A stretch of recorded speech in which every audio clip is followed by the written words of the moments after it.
ಮೈಸೂರು ಯುವರಾಜ ಯದುವೀರ್ ವಿರುದ್ಧ ದೂರು ದಾಖಲಾಗಿದೆ. ಇದೀಗ ಬರ್ತಾ ಇರುವಂತಹ ಮಾಹಿತಿ. ಮೈಸೂರು ಯುವರಾಜ ಯದುವೀರ್ರ ವಿರುದ್ಧ ದೂರು ದಾಖಲಾಗಿದೆ. ರೇಡಿಯೋ ಕಾರ್ಯಕ್ರಮಕ್ಕೆ ಸಂಬಂಧಪಟ್ಟ ಹಾಗೆ ಮೈಸೂರು ಯುವರಾಜ ಯದುವೀರ್ರ ವಿರುದ್ಧ ದೂರು ದಾಖಲಾಗಿರುವಂಥದ್ದು. ಬಿಜೆಪಿಯ ಅಭ್ಯರ್ಥಿಯೂ ಆಗಿರುವಂತಹ ಯದುವೀರ್ ಒಡೆಯರ್ ಅವರ ವಿರುದ್ಧ ದೂರು ದಾಖಲಾಗಿದೆ. ರೇಡಿಯೋ ಕಾರ್ಯಕ್ರಮವನ್ನು ನಿಲ್ಲಿಸಬೇಕು ಅಂತ ಹೇಳಿ ದೂರು. ಕರ್ನಾಟಕ ಚುನಾವಣಾ ಆಯೋಗಕ್ಕೆ ಕೆಪಿಸಿಸಿ ವಕ್ತಾರರು ದೂರು ಕೊಟ್ಟಿದ್ದಾರೆ. ಚುನಾವಣಾ ಆಯೋಗಕ್ಕೆ ಕೆಪಿಸಿಸಿ ವಕ್ತಾರ ವೆಂಕಟೇಶ್ ದೂರು ಕೊಟ್ಟಿದ್ದಾರೆ. ಡೀಟೇಲ್ಸ್ ಕೊಡ್ತಾರೆ ರವಿ ಪಾಂಡವಪುರ. ರವಿ, ಈಗ ಇವರು ಆರೋಪ ಮಾಡ್ತಾ ಇರೋ ಹಾಗೆ ಇದು ಕೋಡ್ ಆಫ್ ಕಂಡಕ್ಟ್ನ ಉಲ್ಲಂಘನೆ ಆಗುತ್ತಾ? ತಕ್ಷಣ ಇದಕ್ಕೆ ಕ್ರಮ ಆಗಬೇಕಾ?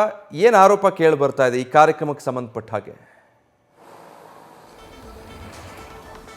ವಿಜಯ್, ಖಂಡಿತವಾಗ್ಲೂ ಮೈಸೂರು ಕೊಡಗು ಲೋಕಸಭಾ ಕ್ಷೇತ್ರದ ಬಿಜೆಪಿ ಹಾಗೂ ಜೆಡಿಎಸ್ನ ಮೈತ್ರಿ ಅಭ್ಯರ್ಥಿ ಆಗಿರುವಂತಹ ಯದುವೀರ್ ಕೃಷ್ಣಂತ ಚಾಮರಾಜ್ ಒಡೆಯರ್ ಅವರು ಖಾಸಗಿ ರೇಡಿಯೋ ಸಂಸ್ಥೆಯಲ್ಲಿ ಕಾರ್ಯಕ್ರಮವೊಂದರ ನಿರೂಪಕರಾಗಿದ್ದಾರೆ. ಅವರು ಮೈಸೂರಿನ ಕಥೆಗಳು, ರಾಜರ ಕಥೆಗಳು ಎಂಬ ಶೀರ್ಷಿಕೆ ಅಡಿಯಲ್ಲಿ ಕಾರ್ಯಕ್ರಮವನ್ನು ನಿರೂಪಣೆ ಮಾಡ್ತಿದ್ದಾರೆ. ಈ ಕಾರ್ಯಕ್ರಮ ಸದ್ಯ ಚುನಾವಣೆಯ ಮೇಲೆ ಪರಿಣಾಮ ಬೀರ್ತದೆ ಅಂತ ಹೇಳಿ ಕಾಂಗ್ರೆಸ್ನ ಕಾರ್ಯಕರ್ತರ ಆರೋಪ. ಅದರಲ್ಲೂ ಕಾಂಗ್ರೆಸ್ನ ಮುಖಂಡರಾಗಿರುವಂತಹ ವೆಂಕಟೇಶ್ ಅವರು ಸದ್ಯ ಚುನಾವಣಾ ಅಧಿಕಾರಿಗಳಿಗೆ ದೂರನ್ನು ನೀಡಿದ್ದಾರೆ.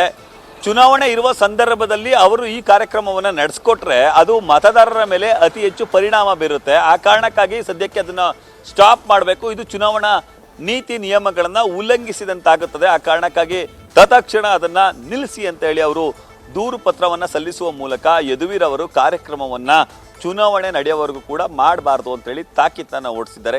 ಪ್ರಮುಖವಾಗಿ ಆ ಕಾರ್ಯಕ್ರಮದಲ್ಲಿ ಮೂಡಿ ಬಂದಿದ್ದಂಥ ಕಾರ್ಯಕ್ರಮ ಅಂತಂದರೆ ಹಿಂದಿನ ಮಹಾರಾಜರು ಅಂದರೆ ಯದುವಂಶದ ಅರಸರು 1952ರಿಂದ ಈವರೆಗೆ ಮೈಸೂರಿಗೆ ನೀಡಿರುವಂತಹ ಕೊಡುಗೆಗಳನ್ನು, ರಾಜರು 27 ಯದುವಂಶದ ರಾಜರುಗಳು ನೀಡಿರುವಂತಹ ಕೊಡುಗೆಗಳನ್ನು ಅವರು ಸುದೀರ್ಘವಾಗಿ ಹೇಳಿಕೊಂಡು ಹೋಗುವಂತಹ ಕಾರ್ಯಕ್ರಮ. ಹಾಗಾಗಿ ಆ ಕಾರ್ಯಕ್ರಮವನ್ನು ತತ್ಕ್ಷಣ ನಿಲ್ಲಿಸಿದ್ರೆ ಅನುಕೂಲ ಆಗುತ್ತೆ, ಇಲ್ಲದಿದ್ದರೆ ಅದು ಕಾಂಗ್ರೆಸ್ ಅಭ್ಯರ್ಥಿಗೆ ಡ್ಯಾಮೇಜ್ ಆಗುತ್ತೆ. ಆ ಕಾರಣಕ್ಕಾಗಿ ನಿಲ್ಲಿಸಬೇಕು ಅಂತ ಹೇಳಿ ಕಾಂಗ್ರೆಸ್ನ ವಕ್ತಾರ ಎಚ್ ಎ ವೆಂಕಟೇಶ್ ಅವರು ಸದ್ಯ ಆಗ್ರಹವನ್ನು ವ್ಯಕ್ತಪಡಿಸಿದರೆ ಅದಕ್ಕೆ ಚುನಾವಣಾಧಿಕಾರಿ ಕೂಡ ಸಕಾರಾತ್ಮಕವಾಗಿ ಸ್ಪಂದಿಸುವಂತ ಕೆಲಸಕ್ಕೆ ಮುಂದಾಗ್ತಿದ್ದಾರೆ. Vijay, thank you Ravi. News first ನಿರ್ಭೀತಿಯಿಂದ ನಿಮ್ಮ ಪರವಾಗಿ.